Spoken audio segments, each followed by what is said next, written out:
Hola, hola, hola, bienvenidos a Ministerio Nuestro Héroe es Jesús. Hoy es enero 29 del 2024. Otra vez seguimos aquí, ¿verdad? Para la gloria del Señor, predicando su palabra, aprendiendo de ella.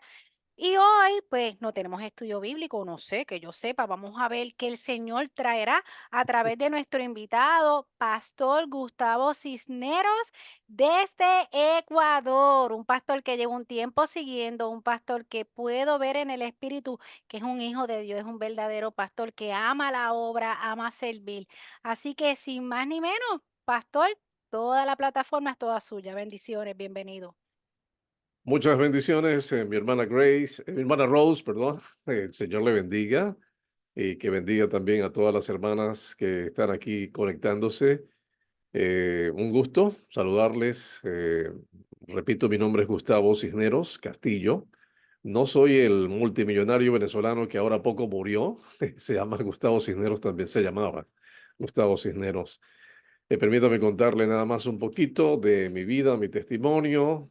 Actualmente tengo 60 años, recién los cumplí este 5 de enero. Estoy casado, gracias a Dios, tengo 5 hijos, tengo 3 nietos y conozco al Señor desde que tenía los 17 años. He estado sirviéndole también en la obra y el ministerio, pero muy particularmente también soy un hombre de radio, yo soy periodista. He hecho radio cristiana ya 36 años y también pues me dedico a la labor del periodismo en la emisora donde yo trabajo acá en la FM, en la Élite 99.7. Y a través de las redes sociales y también a través de la radio comparto la palabra de Dios, a más de las malas noticias que doy. También hay un buen espacio para compartir buenas noticias de la palabra del Señor. Así que ese soy yo, estoy para servirles. Pertenezco acá en Guayaquil a la iglesia bautista. Ya Dios me perdonó por eso, pero bueno, eh, he estado con la iglesia bautista toda la vida realmente, ¿no? Y ahí vamos adelante.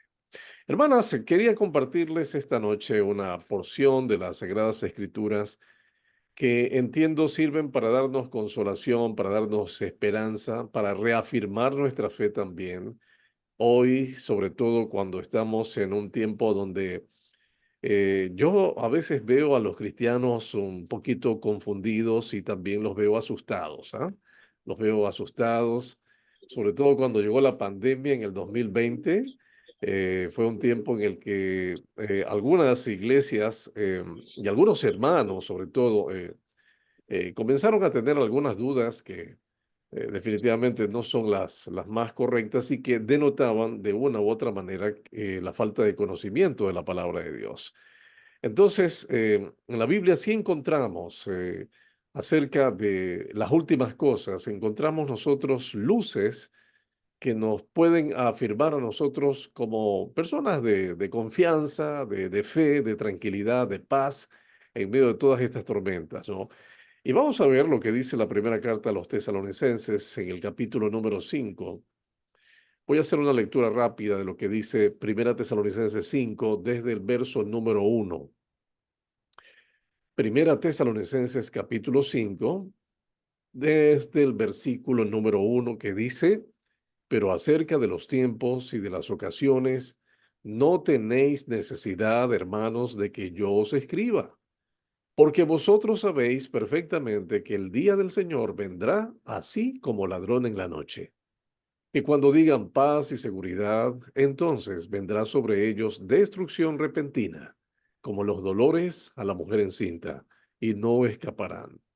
Mas vosotros, hermanos, no estáis en tinieblas para que aquel día os sorprenda como ladrón, porque todos vosotros sois hijos de luz e hijos del día.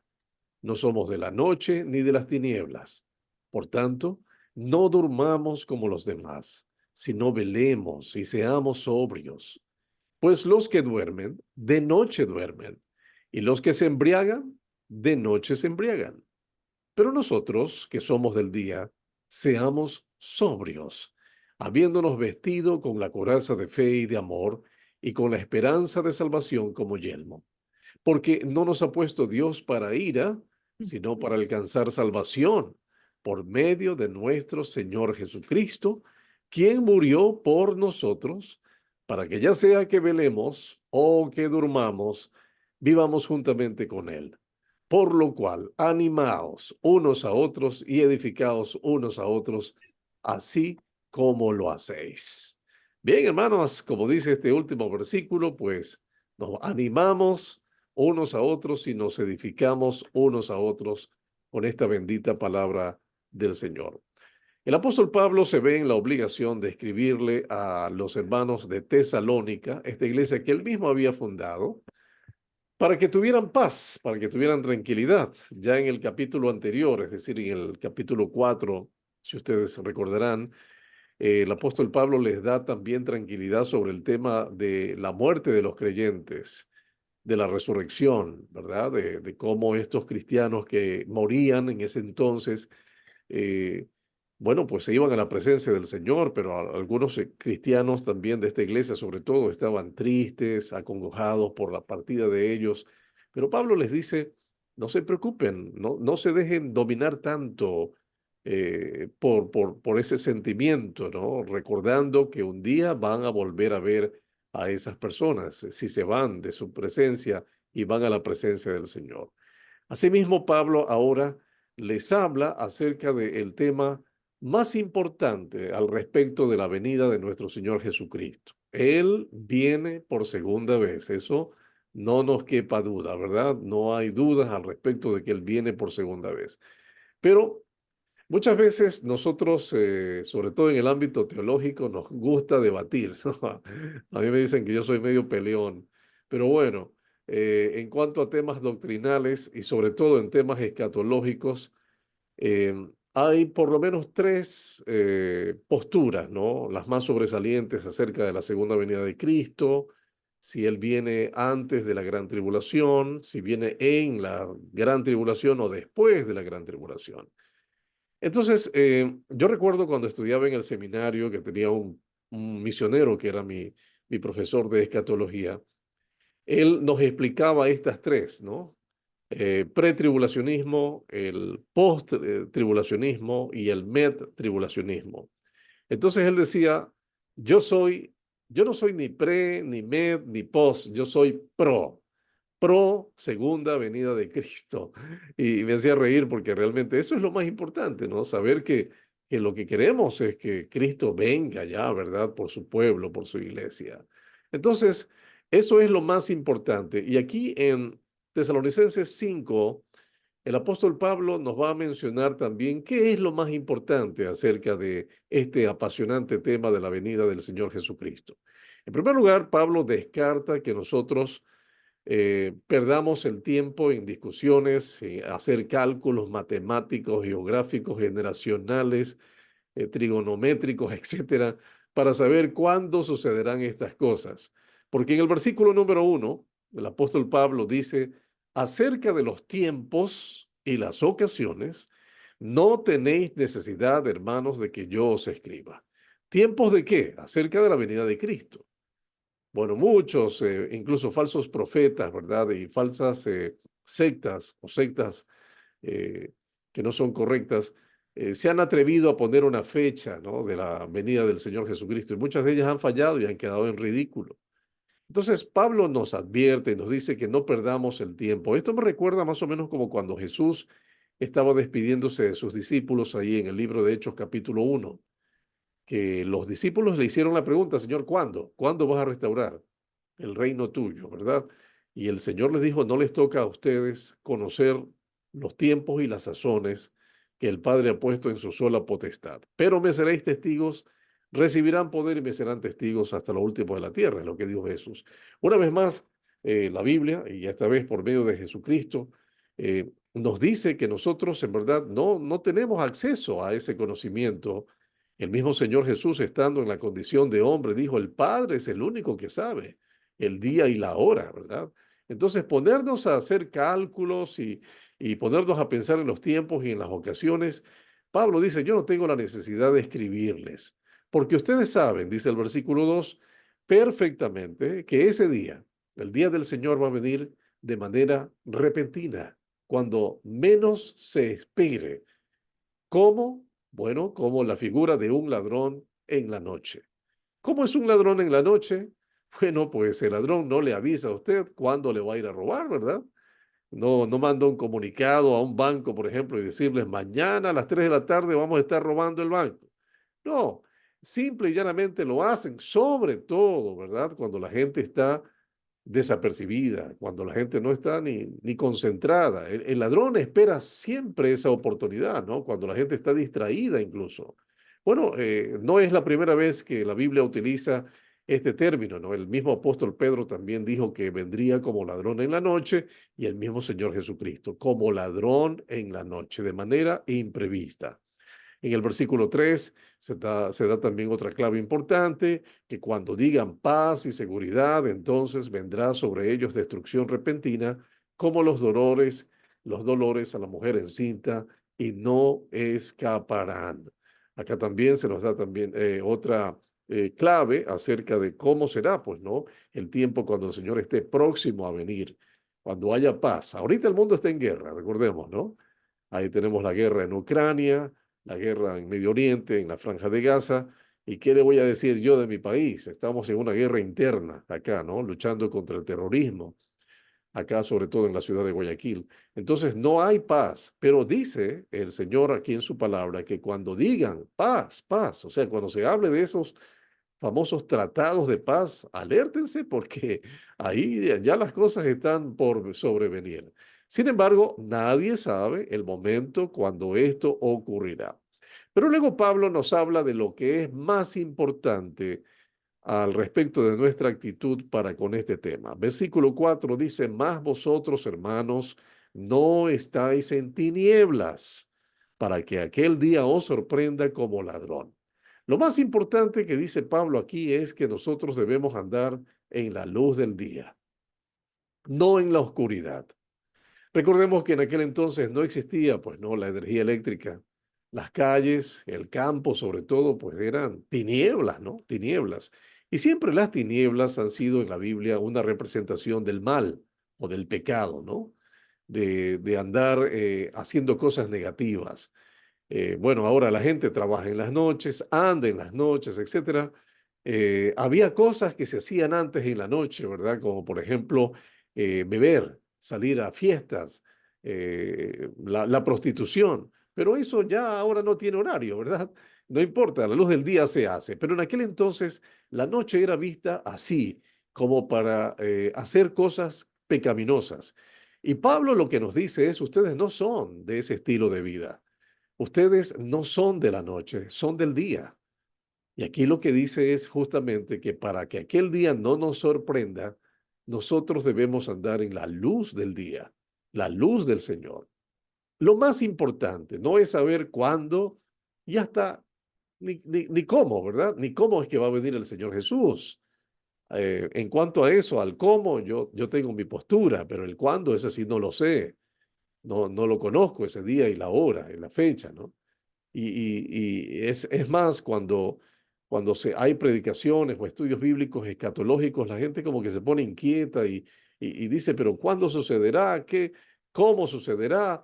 Entonces se ponen inquietos con esos temas y la verdad es que hay que estar tranquilos, ¿no? En una ocasión, recuerdo tanto de esta ilustración, que había un ateo que le gustaba rebatir las cosas de Dios, ¿no? Y se encontró con un creyente que ya era mayor de edad, que era analfabeto y que, bueno, él tampoco tenía estudios doctrinales y profundos conocimientos, así que quiso aprovecharse de él, ¿no? Y decirle, oiga, en el libro de Apocalipsis, mire, usted lo puede interpretar, sabe exactamente qué significa ese libro, cuándo van a suceder todas estas cosas. Y le quería hacer una trampa, ¿no? Porque era analfabeto el hermano y todo lo demás. Entonces este hermano le contestó de una manera muy sencilla. Le dije, mire, yo no sé realmente cómo va a ser todo, no sé cuándo va a ser todo, yo no entiendo bien el libro de Apocalipsis, pero hay una sola cosa que yo entiendo. ¿Y cuál es? Le dijo el hombre, el ateo, que al final nosotros ganamos. Y eso es lo más importante para mí. Él estaba plenamente convencido de eso, que Cristo venía que la iglesia se iría con él, que ganaríamos esta batalla contra el mal. Y eso es exactamente ese sentir lo que debiéramos tener en la actualidad, ¿no? O sea, tal vez hay cosas que no las entendamos, pero hay una cosa que sí entendemos, que hay que estar preparados para ese momento, andando en la luz del día. Vamos al versículo número 5, dice, porque todos vosotros sois hijos de luz e hijos del día, no somos de la noche ni de las tinieblas. Hermanas, en estos tiempos hay una corriente que se llama liberal, ¿no? Y hay una corriente que es muy liberal, donde hay predicadores y hay iglesias especialistas en estos temas, donde le dice a la gente, bueno, usted puede ser cristiano, pero vivir como le dé la gana, no hay ningún problema. Usted puede venir a la iglesia un domingo en la mañana, dejar su diezmo, su ofrenda y luego siga nomás su rutina normal, ¿no? No hay ningún inconveniente. Hemos visto incluso predicadores que recomiendan tomar una marca de cerveza, otros tantos que dicen que bailar no es nada malo en una discoteca, la inmoralidad sexual también, ¿para qué, verdad? Arreglar esas cosas. Bueno, de eso se habla en la actualidad, pero nosotros conociendo la palabra de Dios, sabemos que el Señor sí nos demanda una vida consagrada. Uy, dije una mala palabra para algunos. Consagrado. Santificación, esa es otra mala palabra o una palabra prohibida hoy en día, ¿no? Decir eso desde un púlpito en un medio de comunicación es mal visto en estos tiempos, ¿no? Por el liberalismo que existe. Pero aquí, mire, la palabra del Señor es clara. Dice, nosotros no somos de la noche, somos del día. Y así en el día es que debemos andar en santidad, en santidad, en consagración al Señor. Versículo 6 dice, por tanto, no durmamos como los demás, sino velemos y seamos sobrios, pues los que duermen de noche duermen y los que se embriagan de noche se embriagan. Dormir. Bueno, dormir es la idea de estar desapercibido, ¿no? Cuando usted duerme, y sobre todo cuando está en un profundo sueño, hay muchas cosas que pueden estar sucediendo a su alrededor y usted ni por enterado, ¿verdad? Usted ni cuenta se da. Lo mismo pasa cuando una persona está ebria. El alcohol que llega a su estómago, que llega a su torrente sanguíneo, se dirige hasta el cerebro y particularmente hasta el cerebelo, y esa persona pierde la conciencia finalmente si está ebrio, ¿verdad? Pero Jesús dice, ni dormidos ni ebrios, sino despiertos y sobrios. Así nos quiere el Señor, ¿verdad? Repito, cuando uno está dormido, y sobre todo cuando ama mucho el dormir, se pierde de muchas cosas en la vida, ¿no? Yo acá con mi esposa y mis hijas constantemente bromeo por la cantidad de horas que ellas duermen. Y en cambio yo no duermo tanto, ¿no? Pero es que no me quiero perder la vida durmiendo. Y el Señor nos dice acá, ustedes no duerman, velen, estén siempre atentos. No es cuestión de que sepan cuándo va a suceder ni cómo va a suceder. Sepan que va a suceder y por ello ustedes deben estar despiertos y deben estar también sobrios. Si una persona está ebria, ni cuenta se va a dar cuando sucedan estas cosas. Versículo 8 resalta nuevamente nuestra característica como hijos de Dios. Pero nosotros que somos del día, seamos sobrios, habiéndonos vestido de la coraza de fe y de amor, y con la esperanza de salvación como yelmo. Este pasaje me recuerda a mí lo que dice el apóstol Pablo en la carta a los Efesios capítulo 6, ¿verdad? Cuando él habla de la armadura de Dios. ¿Se acuerdan? La armadura de Dios, que ustedes deben vestir, todos los creyentes deben estar con la armadura puesta. Pablo dice, tomen toda la armadura de Dios, no una parte de ella, sino toda la armadura de Dios. ¿Por qué? Porque nuestra lucha no es contra hombres y mujeres, sino contra el diablo y sus huestes. Hay que estar apercibido de eso, hermanos, porque realmente esa es nuestra lucha contra huestes espirituales de maldad. Ahora bien, de esa armadura, Pablo por lo menos menciona dos partes, ¿no? de esa armadura. Primero, la coraza, aun cuando en Efesios 6 es la coraza de justicia, acá él habla de una coraza de fe y de amor. El amor, que es el sentimiento más hermoso, y algo muy particular, la fe. La fe nuestra, hermanos, no debe decaer, no debe debilitarse. Es verdad que hay tantas cosas que suceden a nuestro alrededor y que de una u otra manera nos pueden desanimar, pero hoy más que nunca tengamos fe. Recordemos que nuestra fe es la que vence al mundo. Jesucristo nos advirtió, en el mundo tendréis aflicción, pero confiad, tengan fe. Yo he vencido al mundo, dijo el Señor Jesús. Que eso sea para ustedes, su fe sea la coraza con la que ustedes se protejan. Y también dice allí que debemos tener el yelmo de nuestra salvación como esperanza. La palabra yelmo más fácil se traduce como el casco, ¿verdad? Esa parte importante también de una armadura. El apóstol Pablo se inspiró indiscutiblemente en los soldados romanos, ¿no? Cuando vestían sus armaduras y pensando en ello, es que el apóstol dice, bueno, tomen toda la armadura, vístanse con ella porque es la única forma que ustedes van a soportar a las arremetidas que hace el diablo, el enemigo y también el mundo.